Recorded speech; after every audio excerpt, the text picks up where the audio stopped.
divided in 1947. Now, that is what I wrote to the Prime Minister. And the basic melody is کہ 1947 میں جس temper نے, جس مزاج نے اس دیش کو 2 نیشن تھیوری کے آدھار پر وبھاجت کرایا تھا, وہ طاقتیں دوبارہ ہندوستان میں پیدا ہو گئی. سومناتھ کا مندر کیوں بن گیا, کیسے بن گیا, اس کی لاجک کیا تھی, کس نے بنایا تھا؟ جن سنگھیوں نے بنایا تھا, وشو ہندو پریشد نے بنایا تھا, RSS نے, کس نے بنایا تھا؟ سومناتھ کا مندر مسلمانوں کے قبرستان پر قبضہ کر کے بنا. اس قبرستان میں ایک پلیٹ فارم پر نماز پڑھی جاتی تھی, اس پر قبضہ کر کے بنا. جو آوازیں آج اٹھ رہی ہیں اس وقت کیوں نہیں تھی؟ ہندوستان کا راشٹرپتی مورتی استھاپنا کے لیے گیا. ہندوستان کے پردھان منتری شری جواہر لال نہرو نے کہا کہ یہ جو مندر دوبارہ سے بنا ہے, اس کا مقصد مندر بنانا نہیں ہے, اس کا مقصد ہے کہ ہندوستان کی زخمی آتما پر مرہم لگایا جائے.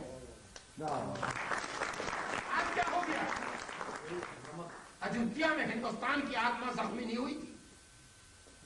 یہ ڈھانچہ جب کھڑا کیا گیا تھا, ایک باہر سے آنے والے نے کھڑا کیا تھا, تو ہندوستان کی آتما زخمی, ہندوستان کی آتما صرف محمود غزنوی نے زخمی کی جس سومناتھ کا مندر توڑ کر. اجودھیا کا مندر توڑنا جو ہے وہ ہندوستان کی آتما کا زخمی. یہ دوہرے اسٹینڈرڈ کیا ہے ہندوستان میں, اور اس کو منظور کرنے والا سماج کون سا ہے؟ تمہاری دلیل ہے, تمہاری دلیل اگر بہت درست تھی تو یہاں بھی درست ہونی چاہیے, اور تمہاری دلیل اگر یہاں غلط ہے تو وہاں بھی غلط ہونی چاہیے. یہ دوہرے اسٹینڈرڈز کیوں ہیں؟ اس لیے ہے کہ آپ نے منظور کر رکھا, اس لیے ہے کہ آپ, اب یہ اجودھیا کا بڑا قصہ لمبا ہے, میں بہت زیادہ کہہ نہیں سکتا. میں اجودھیا کی تاریخ آپ لوگوں کو بتا دوں.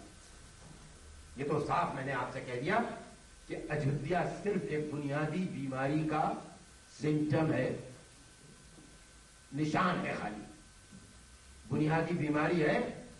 اور اس سے کہتا ہوں کہ ہندوستانیوں کو خبردار ہو جائیں کہ وہ تمام طاقتیں ہندوستان میں اپنی پرانی شبداولی, پرانے لب و لہجے, پرانے تہواروں کے ساتھ دوبارہ زندہ ہو گئی ہیں, جنہوں نے 1947 میں اس دیش کو وبھاجت کرایا تھا.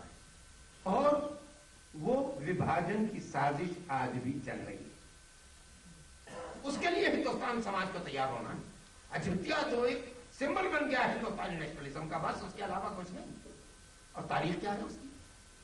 مجھے تعجب یہاں بھی ہوا, لندن میں بھی ہوا, کہ نہیں معلوم ہے لوگوں کو, کل کی تاریخ نہیں معلوم ہے. ہم ورتمان میں اتنے ڈوب گئے ہیں, اور ورتمان کی نارازنی میں, the din of sloganism of the present, we have totally got submerged in it.